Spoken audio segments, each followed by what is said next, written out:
Court room number 1 में आज एक हिस्टोरिक और पॉलिटिकली चार्ज्ड मोमेंट देखने को मिला। बेंच पर chief justice of India Suryakant मौजूद थे, लेकिन इस बार सिर्फ लीगल काउंसिल्स या पॉलिटिकल रिप्रेजेंटेटिव्स नहीं, बल्कि वेस्ट बंगाल की चीफ मिनिस्टर ममता बनर्जी खुद भी सेंटर स्टेज पर नजर आ रही है और सीजे सूर्यकांत की कोर्ट रूम में बैठी हुई मौजूद दिखी। एक सिटिंग चीफ मिनिस्टर का सुप्रीम कोर्ट में अपना केस खुद आर्ग्यू करने की पॉसिबिलिटी ने सिर्फ वेस्ट बंगाल की पॉलिटिक्स को नहीं, बल्कि पूरे देश के कॉन्स्टिट्यूशनल और डेमोक्रेटिक डिस्कोर्स को एक बड़ा झटका दिया है।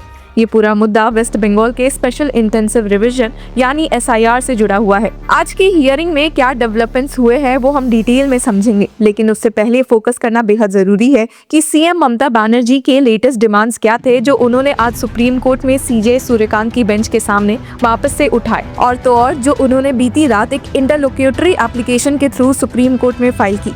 Hello law lovers and justice seekers, welcome to law Chakra. हम आपके लिए लेकर आए हैं कुछ बहुत ही एक्सक्लूसिव। Introducing law Chakra prime membership, जो आपको देगा exclusive access like never before. बनिए लॉ चक्रा की प्राइम मेंबर और अनलॉक कीजिए full potential of legal knowledge. अभी ज्वाइन कीजिए। सबसे पहले कंटेक्स्ट समझना जरूरी है। इलेक्शन कमीशन ने SIR एक्सरसाइज इनिशिएट की ताकि इलेक्टोरल रोल्स को वेरीफाई और अपडेट किया जा सके। इलेक्शन कमीशन का स्टैंड है कि रिवीजन का मेन ऑब्जेक्टिव इलेक्टोरल इंटीग्रिटी को स्ट्रेंथन करना है। उनका कंसिस्टेंट आर्गुमेंट रहा है कि the objective of SIR is to ensure that no ineligible voter remains on the roll and no eligible voter is excluded। हालांकि सीएम ममता बनर्जी और उनकी पार्टी का मानना है कि ये प्रोसेस ग्राउंड लेवल पर जेन्युइन वोटर्स को वोटिंग राइट से वंचित कर रहा है।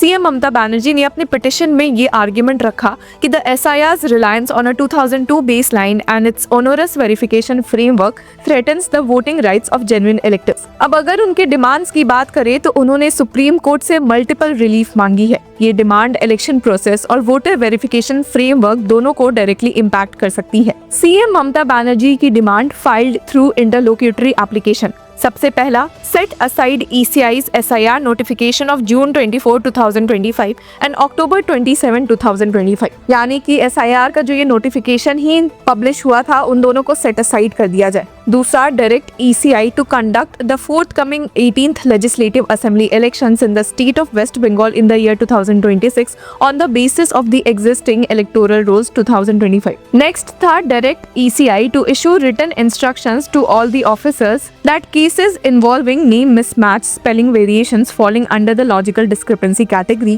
shall not be called for hearing। उसके बाद बारी आती है ECI को वापस से डायरेक्ट करने की कि वो सारे नेम्स अपलोड करे जो कि अनमैप्ड और लॉजिकल डिस्क्रिपेंसी केसेस के हैं। नेक्स्ट है डायरेक्ट करना ECI को to withdraw all hearing notices already issued in the past under the logical discrepancy category where the only issue is a name mismatch और स्पेलिंग वेरिएशन। उसके बाद है ECI को डायरेक्ट करना to ensure that no voter marked under the logical discrepancy category is deleted and that while any anomalies may be duly rectified, no legitimate voter who has been successfully mapped to the 2002 electoral roll and has submitted all requisite documents is disenfranchised। Next है ECI को direct करना कि वो Aadhaar card को as a proof of identity accept करे, specially logical discrepancy के cases में।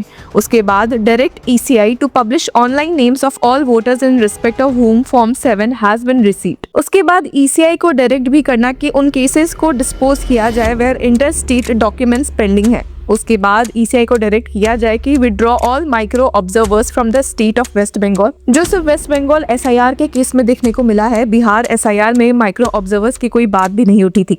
Next है कि in the alternative prayer direct ECI to ensure that micro observers do not exercise any statutory power. उसके बाद ECI को डायरेक्ट करना to accept all documents issued by competent authorities of the state during the verification process. अब viewers, demands यहाँ खत्म नहीं हुई थी, पर इन डिमांड से क्लियरली ये सिग्नल मिलता है कि CM Mamata Banerjee SIR process के प्रोसीजरल और कॉन्स्टिट्यूशनल दोनों ग्राउंड्स पर चैलेंज कर रही है। पर्टिकुलरली लॉजिकल डिस्क्रिपेंसी कैटेगरी उनकी पिटिशन का सेंट्रल फोकस है। ये वो कैटेगरी है जहां माइनर स्पेलिंग मिस्टेक्स, नाम मिसमैच या टेक्निकल अनोमलीज डिटेक्ट होती है। उनका मानना है कि ऐसे केसेस में वोटर्स को हियरिंग के लिए बुलाना अननेसेसरी हरासमेंट क्रिएट करता है और एडमिनिस्ट्रेटिव बर्डन भी बढ़ाता है। साथ ही उन्होंने ट्रांसपेरेंसी को भी मेजर इशू बताया है। कहना है कि अगर वोटर्स के नाम वेरिफिकेशन या ऑब्जेक्शन कैटेगरी में आते हैं तो उन्हें ओपनली पब्लिश किया जाना चाहिए ताकि वोटर्स अपना स्टेटस चेक कर सके। फॉर्म 7 का इशू भी पॉलिटिकल और लीगल दोनों पर्सपेक्टिव से काफी सेंसिटिव है। सीएम ममता बनर्जी का एलिगेशन है कि बल्क फॉर्म 7 सबमिशंस मिसयूज हो सकते हैं,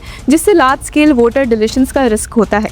इसलिए उन्होंने डिमांड की है कि हर कंप्लेनेंट को हियरिंग में पर्सनली अपीयर करना मैंडेटरी है। अब व्यूअर्स, अगर हम सुप्रीम कोर्ट की अर्लियर ऑब्जर्वेशन को भी देखें तो जनवरी 12 की हियरिंग में सुप्रीम कोर्ट की CJI सूर्यकांत की बेंच ने ही वोटर्स के हार्डशिप को एक्नॉलेज किया था। कोर्ट ने क्लियरली ऑब्जर्व किया था कि see the strain and stress going on for ordinary people. Over 1 crore people have been issued notices, we are going to pass some orders. अब ये ऑब्जर्वेशंस काफी सिग्निफिकेंट है क्योंकि इसे इनडायरेक्टली इंडिकेट किया गया कि large scale verification exercises ground level पर प्रैक्टिकल चैलेंजेस क्रिएट कर सकते हैं। कोर्ट ने इलेक्शन कमीशन को मल्टीपल सेफगार्ड्स इंप्लीमेंट करने का डायरेक्शन दिया था। वोटर्स को प्रॉपर नोटिसेस और असिस्टेंस देना, हियरिंग वेन्यूज को लोकल एडमिनिस्ट्रेटिव ऑफिसेस तक एक्सपैंड करना एंड सो ऑन। ये भी एम्फसाइज किया गया था कि corrections to electoral rules are permissible but can not come at the cost of fairness, due process and voter confidence. तो क्या इस बार भी सुप्रीम कोर्ट का ऑर्डर सीएम ममता बनर्जी के फेवर में हो सकता है? फिलहाल कोर्ट रूम नंबर 1 का ये लीगल बैटल एक सिंपल प्रोसीजर डिस्प्यूट से काफी ज्यादा बन चुका है। ये वोटर्स के right, electoral transparency, federal autonomy और इंस्टीट्यूशन बैलेंस के बीच एक कॉम्प्लेक्स कॉन्स्टिट्यूशनल टेस्ट बन गया है। अब इस हियरिंग में क्या हुआ है वो जानने के लिए की फॉलोइंग लॉ चक्र।